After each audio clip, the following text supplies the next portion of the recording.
अयोध्या का आकाश उस दिन भी उतना ही शांत था जितना सदियों से रहा था।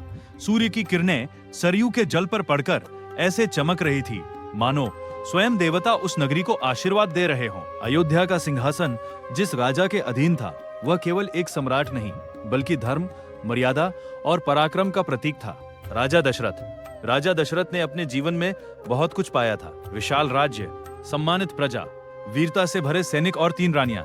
परंतु मनुष्य चाहे कितना भी महान क्यों ना हो, उसके भीतर कोई ना कोई कमजोरी अवश्य होती है। राजा दशरथ की वही कमजोरी थी शिकार, विशेष रूप से शब्द भेदी बाण चलाने का गर्व। वे ध्वनि मात्र से लक्ष्य भेदने में सिद्धहस्त थे और यही कौशल उन्हें भीतर ही भीतर अहंकार भी देता था। उधर उसी धरती पर उसी काल में घने वन के बीच एक ऐसा जीवन जी रहा था जो राजसी वैभव से कोसों दूर था, लेकिन धर्म और तप से कहीं अधिक ऊंचा था। वह युवक था श्रवण कुमार। उसके माता पिता जन्म से अंधे थे। उनके लिए संसार देखने की कोई आंख नहीं थी, पर उनके जीवन की रोशनी उनका पुत्र था। श्रवण कुमार ने न राजमहल देखा, न सुख सुविधाएं। उसने केवल सेवा देखी, त्याग देखा और कर्तव्य देखा।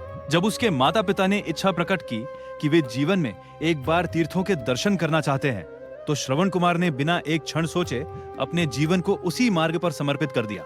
उसने 2 टोकरी बनाई, एक में पिता, दूसरी में माता को बैठाया, उन्हें कंधों पर उठाया और निकल पड़ा भारतवर्ष के तीर्थों की यात्रा पर। रास्ते की धूल, कांटे, भूख प्यास, कुछ भी उसके लिए पीड़ा नहीं था। उसके लिए सबसे बड़ा धर्म था माता पिता की सेवा। समय अपनी गति से चलता रहा और एक दिन वही समय राजा दशरथ और श्रवण कुमार को आमने सामने ले आया। पर इस भेंट में ना कोई परिचय था, न कोई संवाद, केवल भाग्य था। एक रात जब वन गहन शांति में डूबा था, राजा दशरथ शिकार पर निकले हुए थे। चारों ओर अंधकार था। अचानक उनके कानों में पानी भरने की आवाज पड़ी। राजा दशरथ का अनुभव जाग उठा। उन्होंने सोचा कि कोई जंगली पशु नदी पर पानी पी रहा है। बिना देखे, केवल ध्वनि के आधार पर उन्होंने अपना शब्दभेदी बाण छोड़ दिया। तीर सीधा जाकर लगा, पर अगले ही क्षण जो आवाज आई वो किसी पशु की नहीं थी। हाय माँ, हाय पिता! उस करुण पुकार ने राजा दशरथ के हृदय को चीर दिया। उनके हाथ से धनुष गिर पड़ा। वे दौड़ते हुए उस दिशा में पहुंचे और जो दृश्य देखा उसने उनके जीवन की नींव हिला दी। धरती पर एक युवा तपस्वी रक्त से लथपथ पड़ा था। उसकी आंखों में पीड़ा थी, पर उससे अधिक चिंता।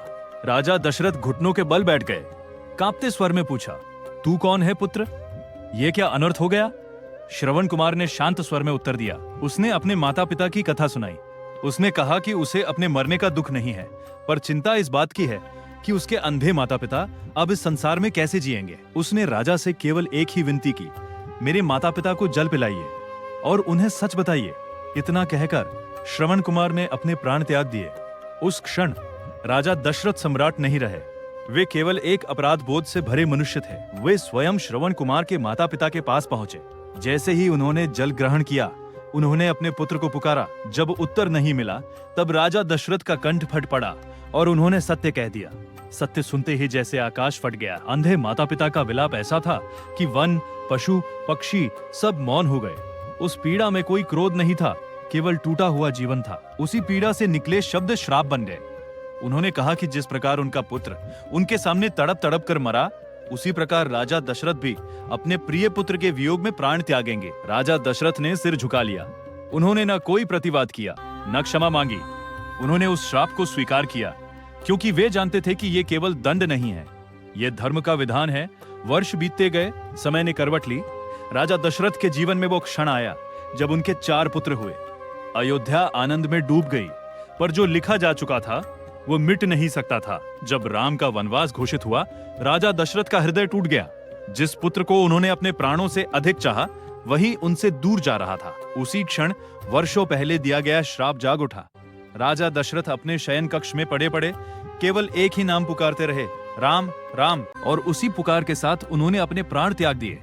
उस दिन ये सिद्ध हो गया कि श्रवण कुमार का श्राप केवल प्रतिशोध नहीं था, वो देव विधान था। उसी से राम कथा आगे बढ़ी, उसी से रावण वध संभव हुआ, उसी से धर्म की स्थापना हुई। ये कथा हमें सिखाती है कि रामायण की कोई भी घटना आकस्मिक नहीं है। हर पीड़ा के पीछे कोई उद्देश्य है, हर त्याग व्यर्थ में ही जाता। श्रवण कुमार चला गया, पर उसका धर्म अमर हो गया। राजा दशरथ चले गए, पर उनके कष्ट से संसार को राम मिला।